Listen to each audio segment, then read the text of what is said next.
नमस्कार दोस्तों, स्वागत है आप सभी का आज की प्री मार्केट रिपोर्ट में। आज है वेंसडे और डेट है 18 मार्च।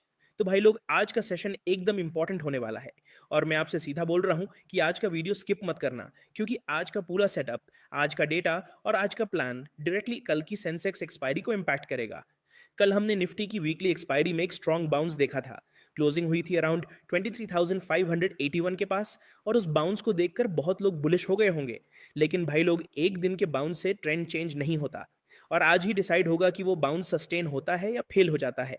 इसलिए आज का पूरा सेशन एकदम ध्यान से देखना और बिना प्रॉपर प्लान की ट्रेड बिल्कुल मत लेना, वरना ऐसे ही एक्सपायरी के आसपास सबसे ज्यादा लोग ट्रैप होते हैं।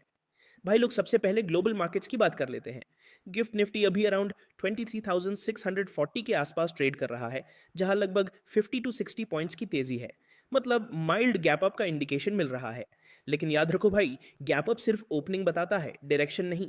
डायरेक्शन हमेशा लेवल्स डिसाइड करते हैं।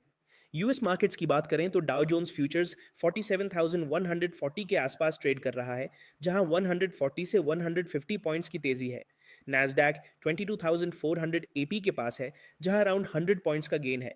और S&P 500 6,716 के आसपास है, जहां 15 टू 20 पॉइंट्स की तेजी है। मतलब यूएस साइड पर सेंटिमेंट पॉजिटिव है, लेकिन ओवर बुलिश नहीं है। एशियन मार्केट्स ने हैंगसेंग 25,800 के आसपास हल्का पॉजिटिव है। निक्केई 54,700 के आसपास स्ट्रॉन्ग रैली में है, जहां अराउंड 1,000 पॉइंट्स का जंप देखने को मिला है। और कॉस्पी 5,800 के आसपास स्ट्रॉन्ग 200 पॉइंट्स की तेजी दिखाता हुआ नजर आ रहा है। तो ओवरऑल ग्लोबल पिक्चर सपोर्टिव है, लेकिन एकदम वन साइड का ट्रेंड नहीं है।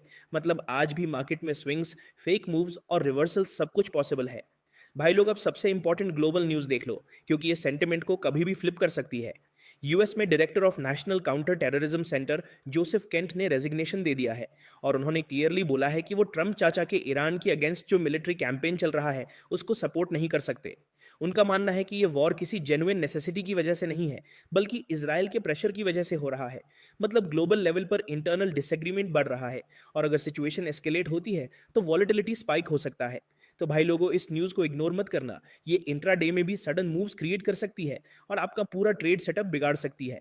भाई लोग, अब बात करते हैं एफआईआई डीआईआई डेटा की। कल एफआईआई ने कैश मार्केट में अराउंड 4,740 करोड़ का नेट सेल किया है। मतलब फॉरेन इन्वेस्टर्स अभी भी सेलिंग मोड में है और अभी तक कॉन्फिडेंस नहीं आया है। दूसरी तरफ डीआईआई ने अराउंड 5,225 करोड़ का नेट बाई किया है। मतलब डोमेस्टिक इंस्टीट्यूशंस मार्केट को गिरने नहीं देने की पूरी कोशिश कर रहे हैं। तो भाई लोग, क्लियर है कि एक तरफ सेलिंग प्रेशर है और दूसरी तरफ सपोर्ट आ रहा है। इसी वजह से मार्केट में आपको क्लीन ट्रेंडिंग मूव नहीं मिल रहा, बल्कि चॉपी और विपसॉ मूवमेंट मिल रहा है, जहां लोग बार बार ट्रैप हो रहे हैं।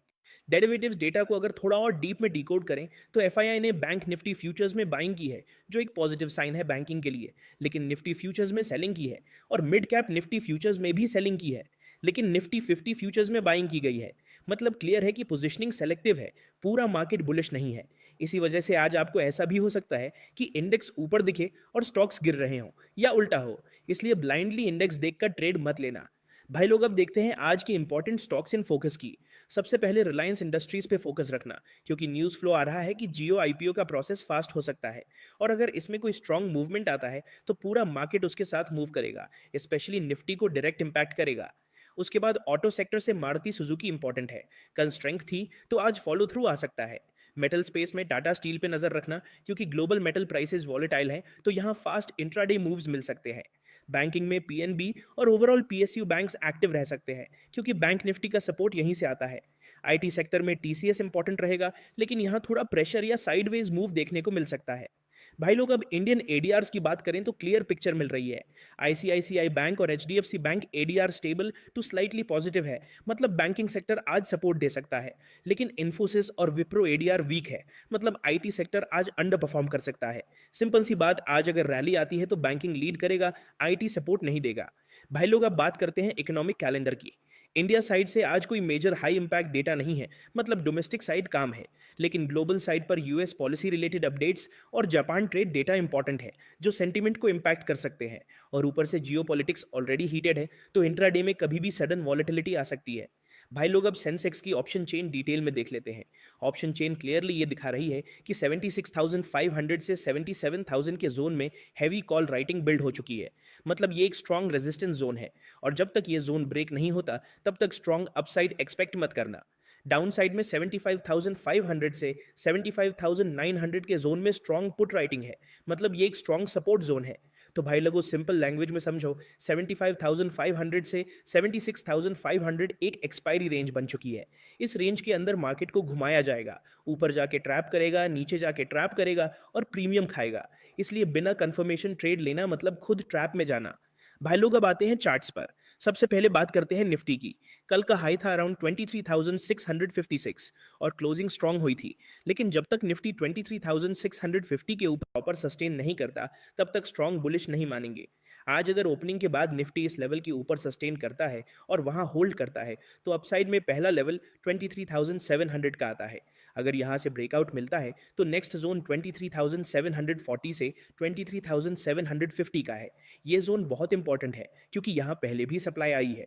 अगर इसके ऊपर स्ट्रॉन्ग सस्टेन मिलता है तो फिर 23,780 से 23,800 तक शॉर्ट कवरिंग रैली आ सकती है। भाई लोग अब डाउन साइड का डिटेल्ड प्लान समझ लो। अगर निफ्टी 23,500 के नीचे स्लिप करता है और स्पेशली 23,450 के नीचे सस्टेन करता है तो वीकनेस स्टार्ट होगी। उसके बाद 23,400 एक इमीडिएट सपोर्ट है। अगर ये भी ब्रेक होता है तो 23,350 और फिर 23,300 तक स्लाइड आ सकता है। और अगर सेलिंग एग्रेसिव हुई तो और नीचे के लेवल्स भी टेस्ट हो सकते हैं। तो भाई लोगों निफ्टी में दोनों साइड का प्लान रेडी रखो। भाई लोग अब बात करते हैं बैंक निफ्टी की। कल बैंक निफ्टी भी स्ट्रॉन्ग सपोर्ट दिया और अपसाइड लीड किया, लेकिन जब तक 55,000 के ऊपर सस्टेन नहीं करेगा तब तक स्ट्रॉन्ग बुलिश नहीं मानेंगे। अगर बैंक निफ्टी 55,100 के ऊपर सस्टेन करता है तो अपसाइड में 55,200 का लेवल आता है। उसके बाद 55,350 और फिर 55,500 तक मूव आ सकता है। डाउन साइड में अगर 54,700 के नीचे स्लिप करता है तो वीकनेस स्टार्ट होगी और फिर 54,500 एक इमीडिएट सपोर्ट है। अगर ये भी ब्रेक होता है तो 54,300 और फिर 54,200 तक स्लाइड आ सकता है। बैंकिंग वीक हुआ तो पूरा मार्केट प्रेशर में आ जाएगा। भाई लोग अब बात करते हैं सेंसेक्स की। कल का हाई था अराउंड 76,300। जब तक सेंसेक्स इसके ऊपर सस्टेन नहीं करता तब तक अपसाइड लिमिटेड रहेगी। अगर सेंसेक्स आज 76,300 के ऊपर सस्टेन करता है तो पहला लेवल 76,500 का आता है, जहां हैवी कॉल राइटिंग है। अगर ये लेवल ब्रेक होता है तो शॉर्ट कवरिंग ट्रिगर होगी और फिर 76,700 और 76,800 तक फास्ट मूव आ सकता है। लेकिन भाई लोगों यहाँ सबसे बड़ा ट्रैप होता है। एक्सपायरी के पहले दिन मार्केट अक्सर ऊपर जाके ट्रैप करता है और फिर रिवर्स करता है, इसलिए ब्लाइंडली लॉन्ग मत लेना। डाउन साइड में अगर 75,900 के नीचे जाता है तो वीकनेस स्टार्ट होगी और फिर 75,700 एक इमीडिएट सपोर्ट है। अगर ये भी ब्रेक होता है तो 75,500 तक फॉल आ सकता है और अगर ये भी टूट गया तो फिर सेलिंग एक्सेलरेट हो सकती है। तो भाई लोगों सेंसेक्स में आज का पूरा गेम क्लियर है। 75,500 से 76,500 एक मेजर एक्सपायरी रेंज है। इसी रेंज के अंदर मैक्सिमम ट्रैप होने वाले हैं। भाई लोग अब बात करते हैं आज की लेटेस्ट ग्लोबल और इंडियन मार्केट की मेजर न्यूज़ और अपडेट्स की। सबसे पहले ग्लोबल साइड पर सबसे बड़ा फैक्टर अभी भी क्रूड ऑयल का स्पाइक है। ऑयल प्राइसेस हाई लेवल्स पर सस्टेन कर रहे हैं और इसका डायरेक्ट इंपैक्ट इन्फ्लेशन एक्सपेक्टेशंस पर पड़ रहा है। इसका सिंपल मतलब यह है कि इंटरेस्ट रेट कट्स डिले हो सकते हैं और ये इक्विटी मार्केट्स के लिए एक नेगेटिव अंडरटोन क्रिएट करता है। इसी वजह से ग्लोबल मार्केट्स ऊपर से स्टेबल दिख रहे हैं, लेकिन अंदर से रिस्क अभी भी बना हुआ है। भाई लोग अब इंडियन मार्केट के लिए सबसे इंपॉर्टेंट मैक्रो फैक्टर समझ लो। रुपी पर प्रेशर। रुपी वीक हो रहा है और डॉलर की अगेंस्ट लोअर लेवल्स के पास ट्रेड कर रहा है। जब रुपी वीक होता है तो फॉरेन इन्वेस्टर्स का कॉन्फिडेंस थोड़ा कम होता है और इसी वजह से एफआईआई फ्लोज वीक रहते हैं।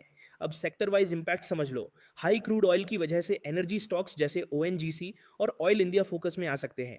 बैंकिंग सेक्टर अभी भी मार्केट को सपोर्ट कर रहा है और जब तक बैंकिंग स्ट्रांग है तब तक मार्केट में डाउन साइड लिमिटेड रह सकता है। लेकिन आईटी सेक्टर अभी भी प्रेशर में है क्योंकि ग्लोबल अनसर्टेनिटी और रेट कट डिले का डायरेक्ट इंपैक्ट आईटी स्टॉक्स पर पड़ता है। भाई लोग फाइनल कंक्लूजन एकदम क्लियर है। ग्लोबल साइड से रिस्क हाई है क्योंकि क्रूड ऑयल एलिवेटेड है।